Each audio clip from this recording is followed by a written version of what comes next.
Welcome to the Wellness on Tap podcast with your host, Dr. Debs Eastwood.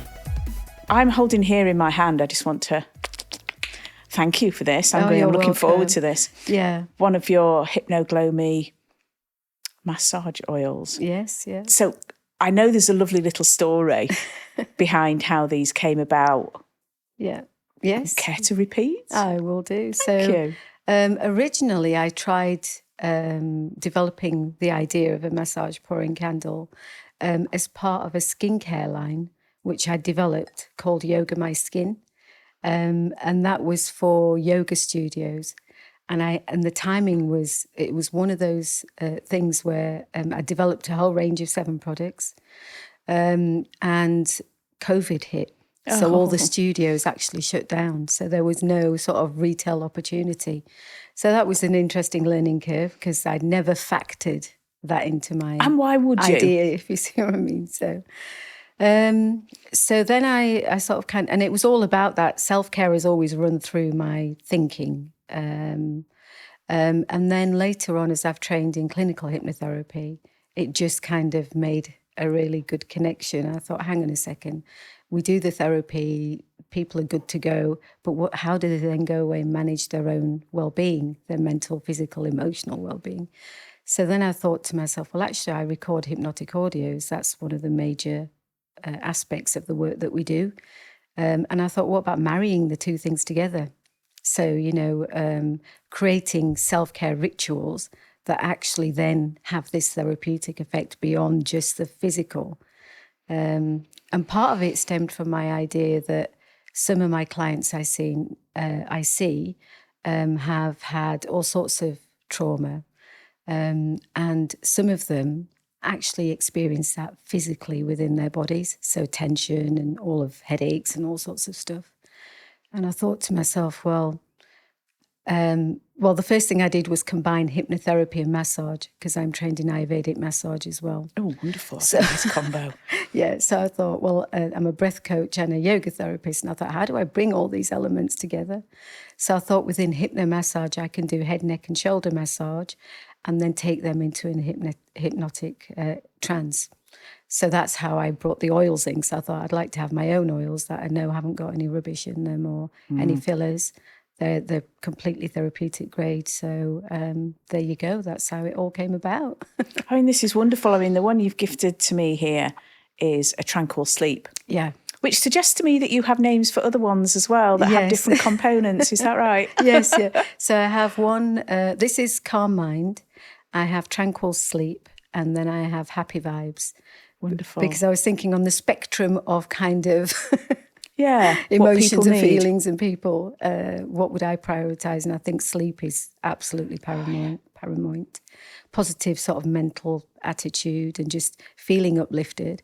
And then there's times during the course of the day where we can experience, all sorts of levels of tension and fatigue kicking in. And it's just bringing ourselves, centering ourselves, grounding ourselves. So that's where the Calm Mind came in. So, yeah. Wonderful. I mean, the nice thing about the oils is that they are, you can use them. They're a multi-level kind of product. So if you don't like the particular oil for one thing, you can use it in a different part of your body. So they're not exclusive in that sense. So if you like the combination that's in the one for that, you could use that for your head massage or a foot massage or a full body massage. You can use them as bath oils, as balms. You can use them, just literally stick your finger in and use it and rub it on your elbow or wherever it might be. Yeah, so that's another reason I like them. So what happens is they have a melting point. So you get the thermal benefit when you pour the warm oil on, and warm oils are always better than cold oils for cold oils. And then once the candle cools, they solidify again. So you put your lid back on and you just keep using it until you get to the end of your tin. So because just lighting a candle in its own right, yeah, sets a different vibration up, doesn't it? Absolutely, yeah. So, and then that's the thing that people are a bit confused about because they think it's a massage pouring candle. So they assume there's some kind of wax in there or something, and it's not. It's just the combination of the oils that allow them to solidify. So I think it's a wonderful idea. Oh, thank and you. it's nice to see one in the flesh, so to Yes, speak. yeah. And So you can just try it and see how you get on with it. Oh, I will. I will, very definitely. Yeah, thank you. So what came first with you then? What were you doing pre-COVID that was making you think about these products? I guess pre-COVID, a year or two before that, I lost my mum. Okay, So sorry it about was that. an interesting journey. And, you know, when you lose someone, you're not expecting it. It's one of those. Yeah, it's very hard. And she was my rock, I have to say. She was a wonderful woman, very loving, very caring, a very sort of forgiving kind of human being. And she's the one who kind of inspired me always to think about, you know, we have a certain length of time on this wonderful planet, and what you're going to do with it. How are you going to make a difference to other people's lives? And that whole thing was just mulling away. I had my own yoga studio in my garden, so I'd already sort of been doing various things around self-care. So you were a and yoga well-being. teacher for a long time. So I'm a Drew yoga therapist and a yin yoga teacher. So, and the big thing I learned from all of that really was that people don't necessarily make the time and space to take care of themselves, guilt-free, shall we say. I agree with that completely. It sort of permeates that thing. And maybe this sounds a bit harsh, but women in particular, in my experience, especially mothers, they kind of put everybody else first, and then they get to themselves if they have time. So it was kind of that realizing that if you are not taking care of yourself, you're not going to be much use to anyone else, really. Not in your fullest potential, you're not. And that's the key, isn't it? Yeah. We can still carry on and do the do. Yeah, absolutely. Complete the tasks, but almost at a detriment to ourselves, which is therefore a detriment to the people that we're with. Yeah. So you used to help them with the different types of yoga? Yes, absolutely. And it's interesting that different personalities suit different types of yoga. You've always got the people that are very physical and they just want to, you know, I just want to get to the next level on that particular asana or that posture. And then you get people that are so good at just being able to chill and just relax, and they're just looking for that deep therapeutic, you know, aspect. I think the other thing as well is, for example, with yin yoga, which is a deeper kind of practice, it puts you in a state of discomfort because you assume a pose. You're not looking for perfect alignment with yin yoga. So you assume a position and then you have to stay in it for an extended period of time, up to 3-5 minutes. And that's when it's so interesting because it teaches you so much about yourself, because as the discomfort starts to arise in the body and the mind, both things are kind of this interplay between the physical and the mind, and actually learning to override what the mind is telling you requires you to connect to the breath. And that's really the source of all things, if you like. Yeah. We live from one breath to the next breath, but we're totally unaware of our own connection to our breath. So, Love that. So it's really teaching people to stay in your discomfort and experience it. Don't judge it, just go with it and see what happens. And that's quite hard because we're kind of, I suppose, maybe this is too black and white, but in the Western world, we are driven people. We are, you know, it's all about doing and not just being, and not learning how to just be in the moment. I think that's a really intelligent way of putting it, to be honest, because we are, aren't we? We have so much pressure from society and the environment around us to just get on with it. Yes, yeah. And where do we get the pressure that's saying, just sit and take the time to be you? Yes, absolutely. Without judgment, without expectation, without kind of... What's interesting is that whole thing, though, and I think this is where some of the discomfort arises, because if for a good part of our existence we're preoccupied with the past or the future, we're projecting backwards or forwards, we're always thinking about, I should have done this, I really regret that thing, why did I, you know... or we're thinking about, well, if this happens, then I'll be happy. then life will be wonderful. But in reality, it's never the case, is it really? How we imagine it to actually be is actually coming from a different place. Yeah, I agree. Yeah. I mean, perhaps transiently things might improve. Yeah. But then I think our environment is so good at then saying to us, right, that's then, it's soon going to be in the past. So what's now? Oh. Yeah, absolutely. Yeah. And we're not thankful. No, I mean, I suppose gratitude. And the problem I think right now is that a lot of things are being taken, repackaged and pushed back out there as if this is the new thing. This is the modality you need to be on board with right now. Let's have our gratitude journals. Let's all be doing mindfulness practices. Let's blah, blah, blah. And it just keeps pushing, it's ping-ponging, from one thing to another, to another, to another. And we don't find our own grounding practice, what suits us. So an example for me would be when I first trained as a yoga teacher, I remember being so enthusiastic. I can't tell you, it was just like, God, everything was yoga, and literally I actually wrote down a whole schedule for myself about, I'll wake up at this time, I will give myself a nice massage, I will do some pranayama breath work, then I'll go into some yoga poses, then I'll do some meditation, all before breakfast, right? Wow, and it worked out I'd have to be up at about 4 or 5 o'clock in the morning. No, and in my world, that's a no. It wasn't happening. And as I've got older, the thing I've learned is that, the best way is your body actually tells you what you need to do, actually, if you pay attention. So, and unfortunately, we're taught the opposite. So if you go, because I worked with a lot of children in schools, teaching them relaxation and yoga, and they're taught to sit still and pay attention. Children are very intuitive creatures, so they know when they need to get up and run around and just have a, play in. But we're telling them, no, sit there, cross your legs, pay attention. I'm the adult. You need to and you're actually, you're getting them to unlearn what comes instinctively to them. Oh, that's a big topic. Isn't it, though? It is, absolutely. Yeah, it is. But now if you look at schools, they're pushing in more mindfulness, more of these things. And I think that is one of the things we have forgotten. We've actually forgotten that we are designed to move. We're not designed to sit. So just getting up and just moving around, having a little stretch. You don't have to be the most flexible person. So the lesson I learned was that not everything about yoga is for everybody, but there are aspects that you will find that are really beneficial, as with most things.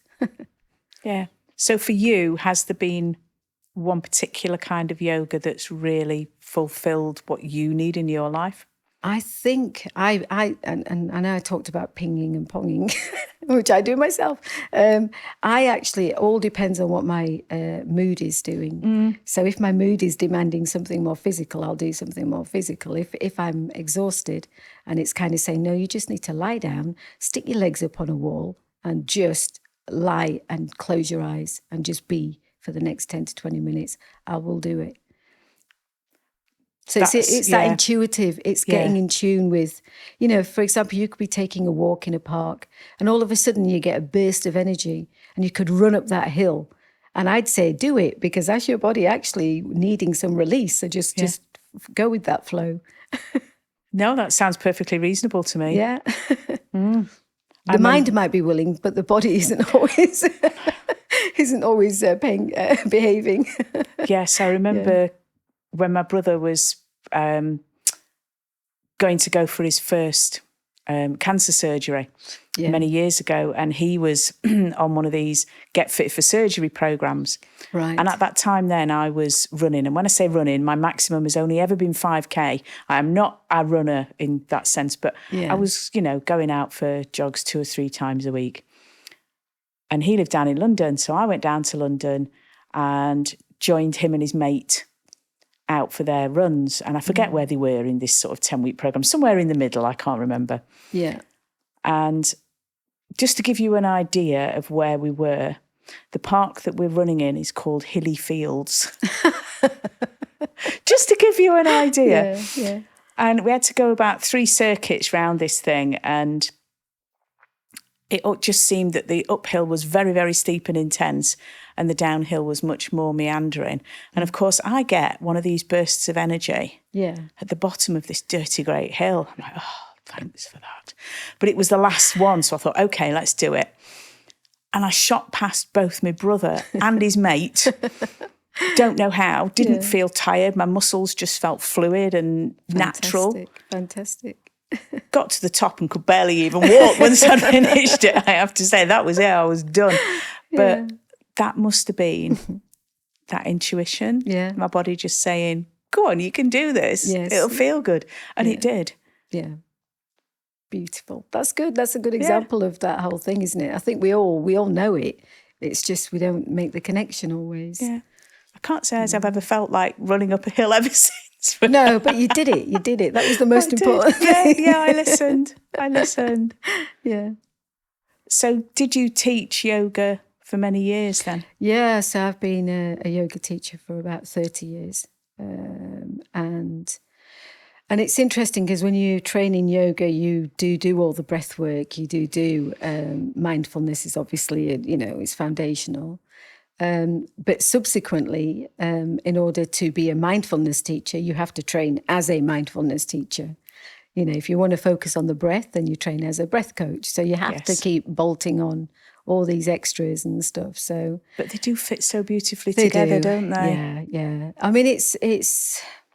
I think where things are a little bit tricky, I always find, is that there's this big push and move away.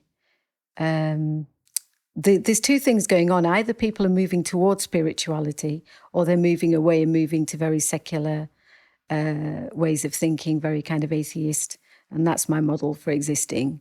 So anything that's too fluffy is of no interest to me whatsoever. And it's quite disconcerting, if you like, because I'm from a Muslim background, and the heart is kind of like the main aspect of your being, not the intellect. The intellect is important, but the intellect does the bidding of the heart, not the other way around. I like that. Yeah.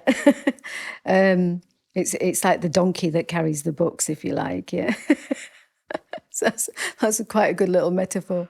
But if you train in modern day mindfulness, they kind of have pulled it away from its spiritual origins to make it a bit more accessible to a wider audience, if you like. Yeah. Okay. So if you think about mindfulness and its roots, well, you're looking at Buddhism.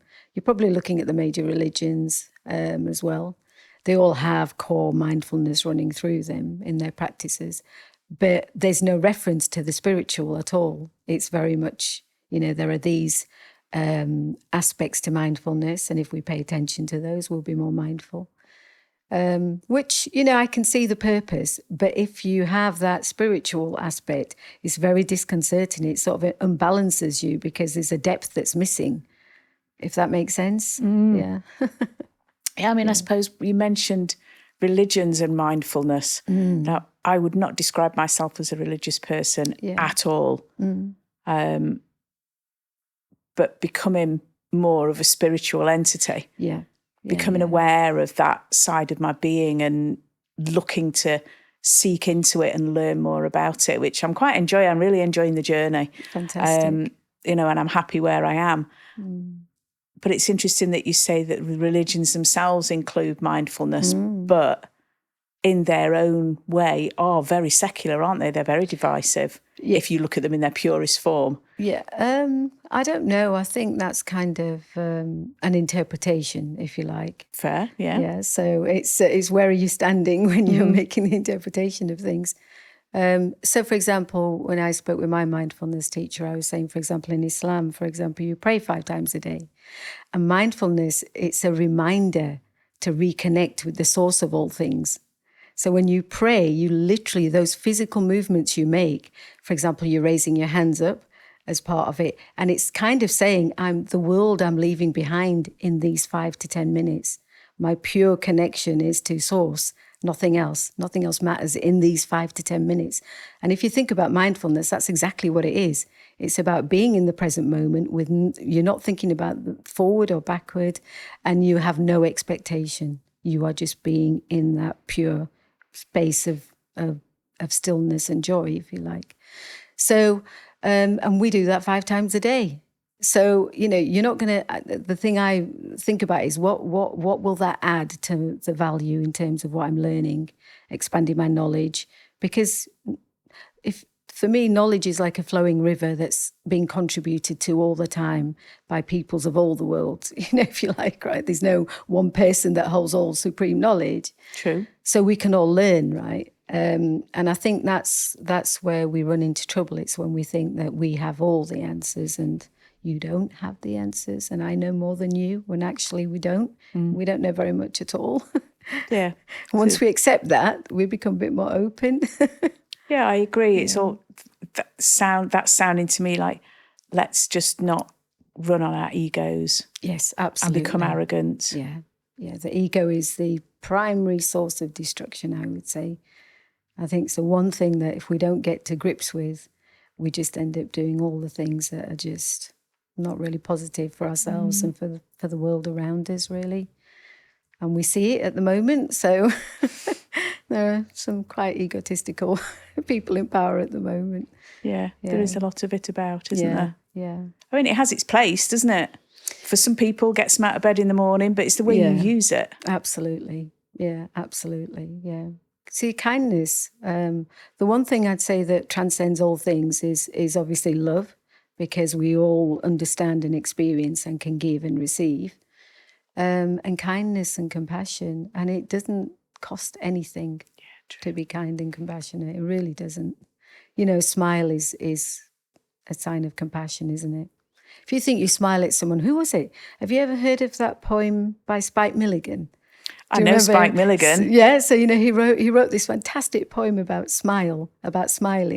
Do you know, I think I do. It's wonderful. I can't remember how it fully goes now, but it's really something nice. about giving it away and it makes the whole world smile eventually. Yeah. Something along those lines, isn't it? But you're right. Yeah. And it came from him, and he was an interesting character. But his observation of that was really, really lovely. I thought the way he sort of summed it all up in a very simple way. Yeah, and possibly it was quite incongruous with the personality he put forward most of the time. It was fantastic. Which was a bit of a sort of like this crazy, wonderful, he had an IQ comedic that was, off the wall. Genius. That's it, smiling is infectious, yeah. Yeah, it was wonderful, really, really nice. Yeah, if you need to cheer yourself up every now and then, I just read it and I just think, yep, cool, it's all good. Brilliant, yes. Yeah. And we much prefer that kind of infection. Yeah, exactly. Yeah. So what else are you doing right now? Oh, gosh, right. Okay, so I am doing my advanced hypnotherapy diploma. Ah, wonderful. As well. So I'm going to be writing because my Master of Education's in Training and Development. So I'm going to be putting together a training program for other hypnotherapists that want to learn hypnomassage.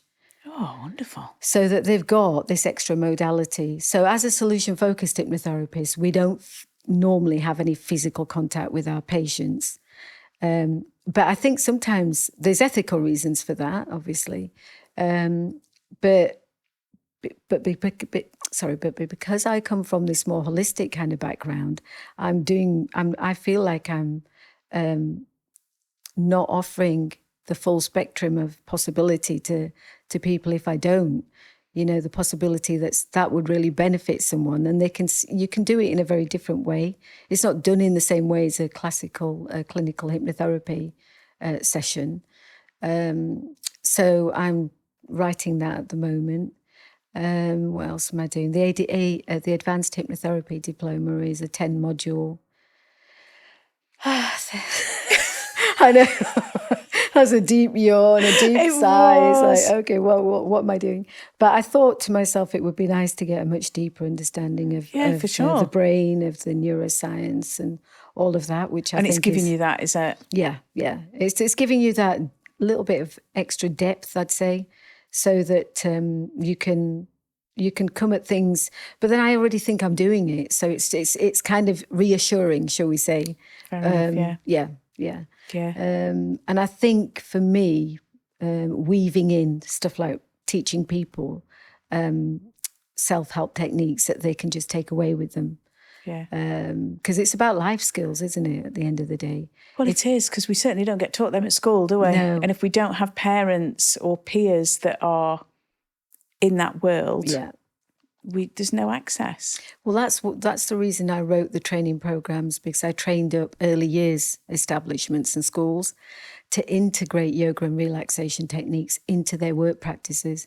Because it's fine if your parents can afford to send you to an after-school club or an activity on a Saturday or Sunday.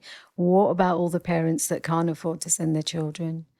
They're missing out on all sorts of opportunities. And so for me, it was more about how can we teach those children life skills that one day they might remember and come back to and go, I know when I'm stressed, I know what I need to do. I know when I'm upset, wonderful. I know what I need to do.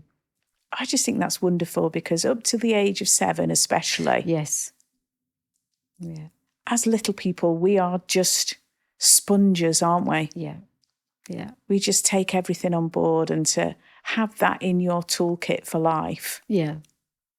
It should be on the curriculum.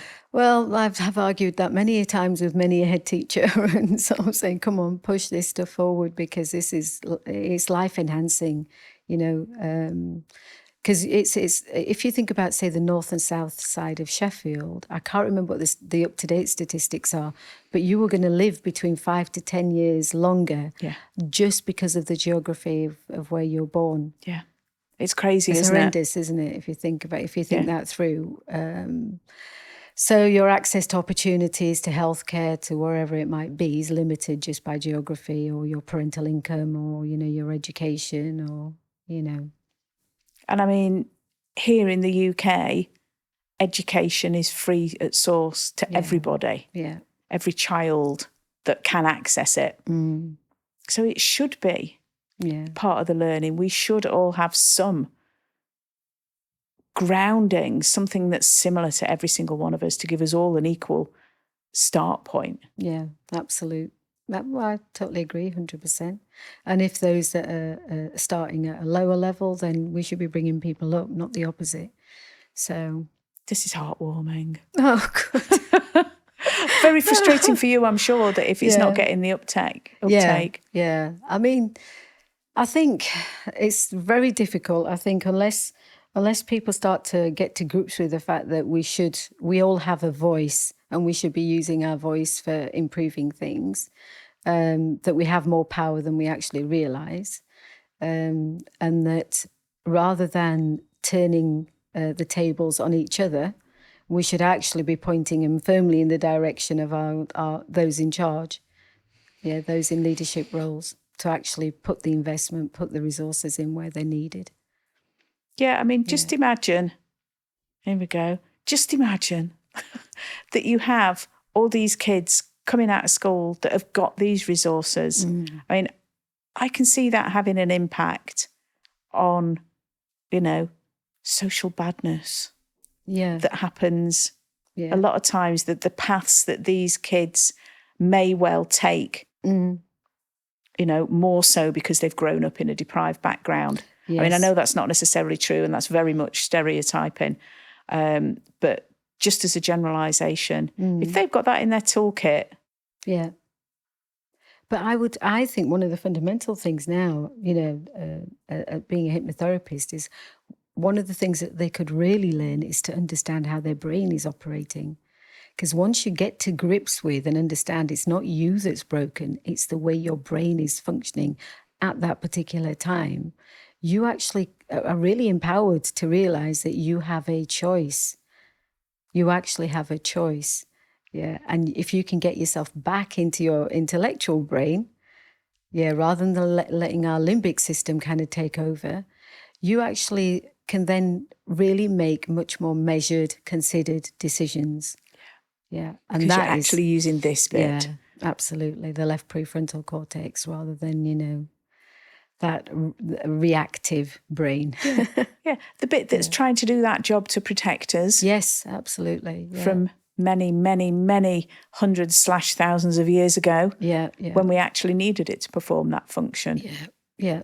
You know, unless you live somewhere where there happen to be tigers around, you don't need that constant fight or flight mechanism charging and firing. Yeah. And that just constant flow of, that whole thing with the adrenaline pumping in, the cortisol coming in, the cortisol hanging around longer than it should.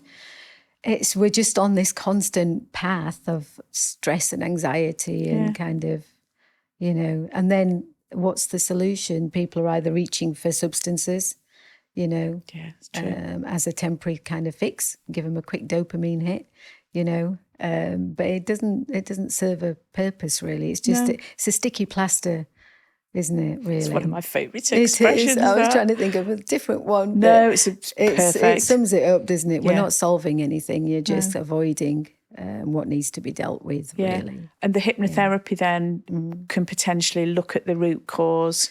And help people to solve that. Well, what we don't do in hypnotherapy is we don't focus on the problem. Because when we focus on our problems, the more attention we pay to them, we bring them into absolute focus and they become the center of our attention. And what you actually want to be doing is saying, okay, that's as awful as that is. What else? What's going well for you? Yeah. And what's going really well? Where do you feel you're happiest? Where do you feel like you're functioning optimally? Well, how about we do some more of that? What might that look like? And you paint that picture with somebody. So you're not ever actually coming up with the solutions for people because people know themselves well. They may not realize they do, but they do. Yeah. At the end of the day, it's guided questioning, isn't it? Absolutely. Yeah. Gentle guided questioning, getting them to just think a little bit deeper and actually start to do some of the things that they have been putting off, some of the things that they're just avoiding, some of the things that, just day to day, our lives are so full, jam-packed. And just getting some of those things out of your, metaphorical stress bucket is going to create, you will feel relief just by doing that. That's very true.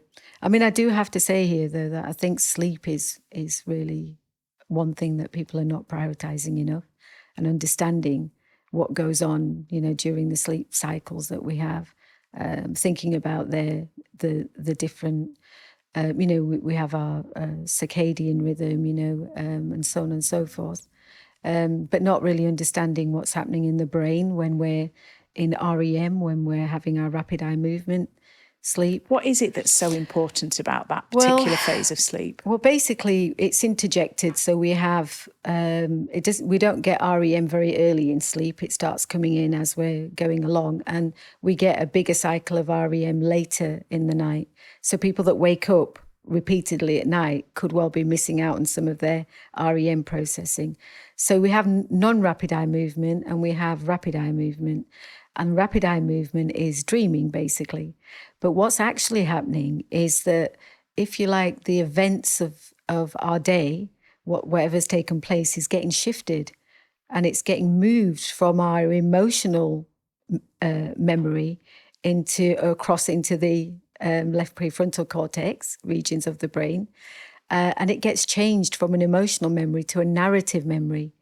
Literally, so if you looked at someone during REM, their eyes are shifting from right to left, right to left, right to left. Doing their own. Yeah, so it's a physical shifting of memories, of processing. There's all sorts going on. But what happens is once it moves over to this part of the brain as a narrative memory, we have control over narrative memories. We don't have control over emotional memories. So if we were talking now, for example, let's say you were my client and you were telling me something and you were getting really upset, and this is an event that occurred 5 years ago, last year, wherever. I know you haven't processed it because you're still in the emotion, living the emotion of that particular memory. Yeah. The other side of it is that we have our default mode network. So the brain defaults to a state of being when you're not actively engaged in something. And your default mode network are different regions of the brain that kind of seem to work, they come together. So if your default is you're going back and you just going back over, mulling over old ground, and you're just repeating, you're just going back to over here all the time, back into this limbic system, because you're creating all that stress back in the system that doesn't need to be there. Wow. Yeah. So if we've got a natural habit when we're not doing something and we're kind of daydreaming and all we're doing is having negative thoughts about ourselves, about other people, we're actually just inducing a state of anxiety that we don't need to. So we're perpetuating it. Yes, yeah. Yeah, so mindfulness, for example, reduces some of that because it keeps you in the now, keeps you in the present. Yeah. So the more we focus on being in the present and actually enjoying what we're doing in the present, regardless of how mundane that task is, the better off we are. So smile when we're doing the washing. Think joyful thoughts. Exactly. As simple as that. Simple, honestly, simple. It's not complicated. And I think that's the art of living, isn't it? It's realizing that all you have is actually right now, this moment. You don't know. I don't know. I could leave the studio here today and get knocked over, and that could be that. I can't predict it. I don't know it. No. But the reality is, I do know this moment right now as we're sitting here having a lovely conversation. I know that I'm right here. I'm present to this. Am I fully engaged? Am I thinking about, I should have put the dishwasher on? You know, I hope not. And I doubt it. Looking at your face, you can tell, can't you? Yeah. Because you can see when people are talking to each other whether they're actually paying attention or not. In fact, because my thesis for my master's was on communication systems within organizations, and it was looking at messaging from top management down to the lower tiers and what goes on in middle management and how communication is messed up because it's not relayed upwards and it's not relayed downwards to the middle. It's quite interesting. I bet. Yeah. And it's that whole thing about kind of one of the things about communication is even if you're on the phone to someone, right, most of understanding around communication is that it's non-verbal. Yes. Yeah. So even if you're on the phone and you're talking to someone, they can tell if you're paying attention to them or not, or whether you're trying to multitask and do some of the jobs at the same time. Yep. Yeah. So I would agree with that. I remember being told when I was in one of my very first jobs that I didn't enjoy. Yeah. And a lot of the time you were making phone calls. And they said, if you've got a call that they called a chicken call, do it first thing in the morning. Yeah. And do it standing up. Yeah. Because it altered your energy and your body focus. Yeah. And then you weren't mulling about it all day. Yeah. And hopefully then you would get more focused on what you were doing once you got that out of the way. Yeah. So I think they had a lot of their ideas in the right place, but calling it a chicken call was so awful. They're so negative, isn't it? Yeah. Mind you, I must admit, I don't like references to chickens because that's one of the first things people say to you when you, as a hypnotherapist, they're always like, "Are you going to get me to cluck like a chicken? Are you going to get me to?" No. No, I have no desire to do that. Even Unless if I could. you want me to, then okay, we can think about it. But generally, we don't go there. No. Yeah. No, stage hypnotherapy is, Yeah. It was prevalent sort of 20, 30 years ago, especially, wasn't it? Yeah. I mean, even now, it's kind of, there's still quite a lot going on around stage hypnotherapy, and people just like this idea, of having this bit of fun. And it is quite fun. I mean, I remember when I was a student, my first degree was the poly then, and I did my master's at the university. And a stage hypnotherapist came, and it was quite fun, when you're students and stuff. And I actually got volunteered in this. I ended up on the stage. And are you allowed to swear on this podcast? You can say whatever you like. Okay. Well, he'd created a scenario which was it's Monday morning and it's about 8:30 and you need to get up out of bed to your lectures. And I didn't get up. I just stayed in bed. And the guy asked me, and he said, "Why aren't you getting up? You're going to be late for your lectures." And I went, "Because they're shit." And from then on, it was horrendous because some of my lecturers were in the audience. Oops. So they'd be coming up to me and saying, "So you think my lectures are..." No, Sarah, I didn't really mean it. No, it was all down to the stage hypnotherapist. Yeah. And so when I look back at it, I just think how much of it was you were just going along with it and how much of it was, Yeah. You get caught in the moment, so you kind of end up in that situation. What did you know anything much about Derren Brown and what he does? I haven't followed, so go on, tell me. And then Well, he I have seen him live. Right. And he does some pretty amazing things. And he's one of these that, apparently sort of kind of looks at somebody and goes, sleep. And they go, oh, okay. Yeah. And I'm like, yeah. But I've seen you do it with my own eyes. Do you know what I mean? Unless every single person is a stooge. Yeah. But then he was on television doing a whole series about one in particular that springs to my mind. He was at a race course, and it's all about planting subliminal imaging, right, in such a way that you have absolutely no concept that it's being planted. And when they show the video back, there'll be the number of a bus, or there'll be the name of a shop, or something that's been on your route that has been gently planting it into your mind. And he convinced this poor person, I mean, they rectified everything afterwards, just to put that out there, that he'd won this race and this was the winning ticket. I see. And it wasn't, right. And he absolutely convinced this person using these incredible tactics so that they completely believed that it was. Yeah, that's amazing. That's quite interesting. But I think with all of that stuff, like when people are saying, and sleep, it's kind of rapid inductions, isn't it, and stuff. Yeah. But we didn't train in rapid induction because you don't need to take people into such a, and that can be quite shocking to the system. Yeah. So we don't do it that way. We do it in a much gentler kind of way. That's kind of, if you think about it, it's just for show, isn't it? It's this kind of, look at this. Yeah. And it's dramatic and it's dramatic. And he has got time pressure on stage as well, I guess.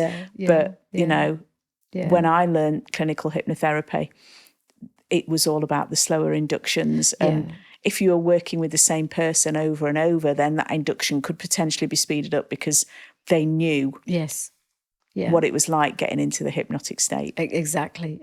And the brain likes repetition. The brain prefers familiarity rather than, just throwing random things at someone. That can trigger the whole limbic system to react, can't it? It's kind of going, I'm not comfortable. What is this? So yeah. And therefore I'm going to block it. Exactly. Because I don't like it. Yeah, I'm not going to let myself go with this relaxation. So I found that on the course that we were doing. Okay. That, we'd be repeatedly learning things and we'd watch others. It was on Zoom, but, we'd watch others going into hypnosis and you'd think, that's. So when it came to your turn, if you were inducible, which people that were on the course tend to be because, it was really interesting to see how some people would get there really quickly. Yeah. But I think that's the thing that people forget is the fact that our brain does it anyway. Our brain goes in and out of hypnotic type states anyway. So it's perfectly natural. There's nothing unnatural taking place. Yeah. So this idea that you're not going to hypnotize me, and I'm like, well, can you relax? Are you able to relax? Do you relax? Well, probably then you are able to enter into hypnotic trance. Yeah. That's all we're doing, really. Yeah. I think a common one that surprised me a little bit at first, but makes perfect sense now I know, is driving a familiar route. Yes. Yeah, absolutely. I mean, the other thing that I often find people saying is they struggle with the idea that the brain doesn't distinguish much between real and imagined. And that they really struggle with it because it's kind of, well, what do you mean? Well, how are you supposed to know what's real and what's not real? And it's not understanding that the brain has a threshold where it will kind of decipher that. But in reality, if you think about watching a horror film, in your logical brain, there's no such thing as vampires, right? But, you're hiding under your bedclothes and your heart rate's, and all the rest of it. So our brain is, is very imaginative, very creative, and it will go down all sorts of little avenues if you allow it. And therein lies the problem. Because if we have a negative outlook on our lives, if we're someone that focuses on things going wrong, well, then you can create a wonderful little story about that for yourself, can't you? Yes. And in the end, you can decide, well, I'm not even going to bother going for that job because what's the point? And if I get it, then what am I going to do? I might not be able to get to the job. Then blah, blah, blah, blah. Yeah. And it just carries on, And not the complete opposite, which is say yes. Yes. Yeah. If it feels good and it feels right, say yes and work it out. Yeah, exactly. The brain is just... as equally capable of that, isn't it? Yeah, exactly. And that's the thing. And understanding that the neuroplasticity of the brain, understanding the possibility. I always try to get across that the only thing that limits us is our imagination for ourselves. That is it. That is it in a nutshell. We set our own limits about what we're capable of, what we're not capable of, what we're about, what we're not about. We decide that. Yeah. You know. What about people that have aphantasia? Yes. Yeah. Have you come across many of... I can't see. I can't. So even though I teach people visualizations, I completely understand them. I think the brain compensates in some way. So if you were doing one on me now and you were trying to ask me to, and you can see this thing, this object, I can't see it. So I understand. I understand that. But we know what that thing is. Yes. So I know what a mountain is. So you can still do it. Yeah. Regardless of whether you have aphantasia or not. Because the first time I heard about that, it kind of blew my mind a little bit. Yeah. I thought, how come you can't see things in your mind? Yeah. How odd. Yeah. And then I thought, what in my mind's odd that other people can do and I can't, and vice that was a potential rabbit hole. Yes, yeah. Well, one of my daughters, she's a really good artist. So if she had to draw you, she could do that really well. But if she had to imagine someone to draw, she can't do it because she can't visualize. So she has it as well. And I was like, I had no idea until we got talking about this, and it was like, oh, that's amazing. So she goes, I can't picture up images in my brain. Isn't it funny? I wonder why the brain does that. What's it protecting us from? Yeah, I've never really. I started looking into it, and then I just thought it is what it is. Yeah. So is it affecting or impacting me? So one of the kind of views that we take is, and I actually agree with it, is that a problem is only a problem if it's a problem. Yeah, true. Yeah. Why? You don't need to make it a problem. No, there's enough of that going on without doing it yourself, isn't there? If it's not interfering with you getting on with your life, doing the things you want to do, it's not holding you back, it's not a problem. Yeah. No, I like that. It was intrigue when I first heard about it. Yeah. Because you can't imagine that that's possible. You just think, how can that be actually possible? Yeah. I wonder if it heightens other... Possibly. Sensors, other ways, of other different neural pathways. Yeah, maybe. I mean, the brain is so, it's so underused. Yeah. It's phenomenal if you think about it, really. Yeah. It's just amazing. And I think that's one of the things that I really enjoy about exploring all these alternative therapies, is that I'm getting my brain to work a little bit harder than it would do if I just accepted the mundane that society offers. Yes. I didn't want to challenge it and look outside of that. Yeah. Yeah.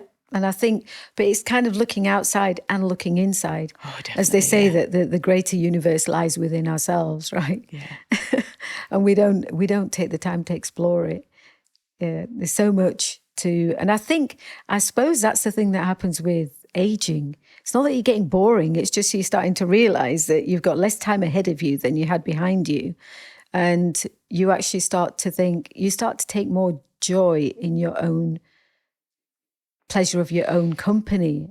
And that's actually takes some learning, because when you're young, you just want to be with the crowd. You want to be with other people. That's true. Yeah. And it's kind of finding that little balance, isn't it, between, we need social interaction, because we're social creatures, Yes. But it's recognizing that it's good to claw back some of that space for you to do some of this other. Yeah. And I don't like using the word work, because it's not work, really. It's how you want to see it, really, It doesn't have to be hard work. And I think, for example, if you're teaching people meditation, often they're trying to achieve something. And it's getting out of this idea that you're trying to achieve something. You're not. You're just being. That's it. Yeah. And for some people, meditation works better. You're not sat there in a meditative position or traditional position. It might be that you're walking and you're meditating while you're walking, for example. And it's just it's staying with that breath, staying with that movement, staying with that presence of mind.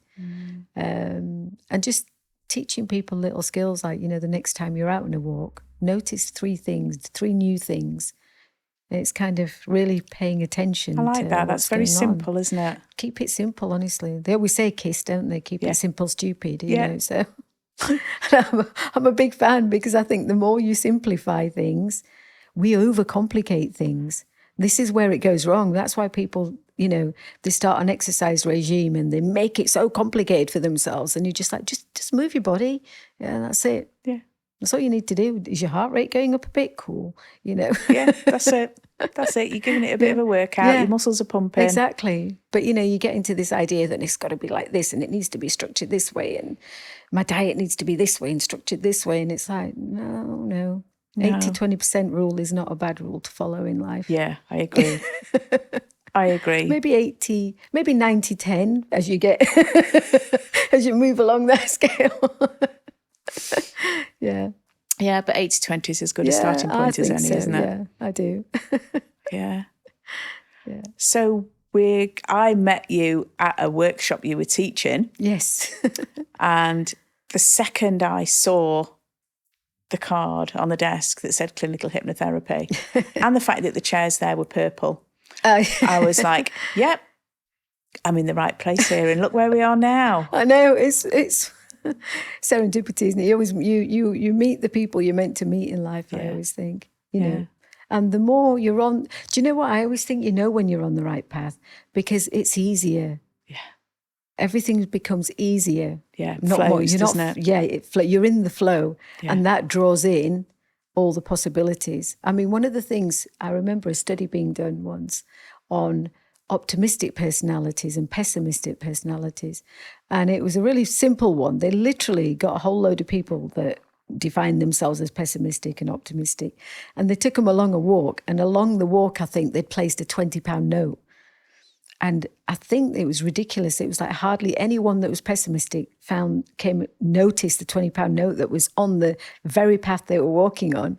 Whereas the optimistic people all found it. They all just immediately. So their horizon was much broader. Yeah. They were Perceptions. open. Their perception, their presence of mind was right there. Wonderful. Yeah. Wonderful. Yeah. So you're doing some more workshops? Yes, my website's about to be updated for my children's therapy pages as well. So I wanted to do something with the younger children, but also with teenagers because of just, there's so much mental health. Yeah, there is. Going on, so many mental health problems. And at the moment, referrals are just, you're looking at 2 to 3 years potentially. Yeah. But the thing with children is, which is what I did learn early on and which you talked about earlier, which is how imaginative they are. They are almost perfect clients for hypnotherapy because their brain is not blocked in any way. They've not got any preconceptions or notions. Yeah. And so long as you work with them in a way that's suitable for them, the younger they are, the more creative you're going to have to be, the more engaging and fun you're going to have to make it. They're more able to get it quicker.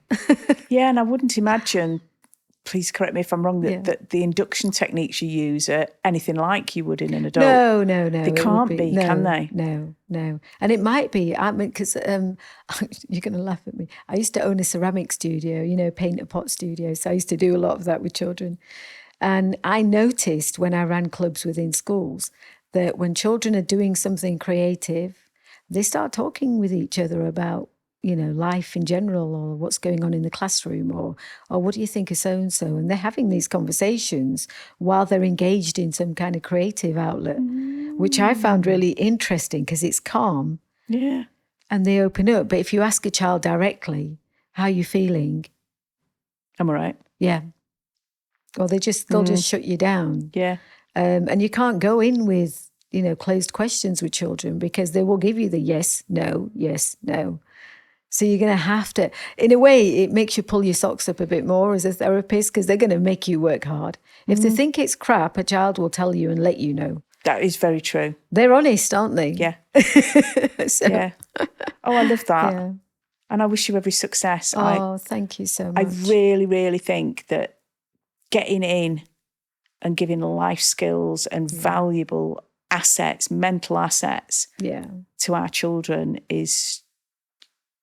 in the big scale of things, it's going to change the world if we can get it all there, because it's going to make us different as humans. Yeah, absolutely. Yeah, self-awareness and recognizing that you are born with an intuitive aspect, just reconnect to it.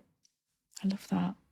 Thank you for coming in today. Thank you for having me. It's been wonderful. Good. I've really appreciated your company. Oh, thank you so much.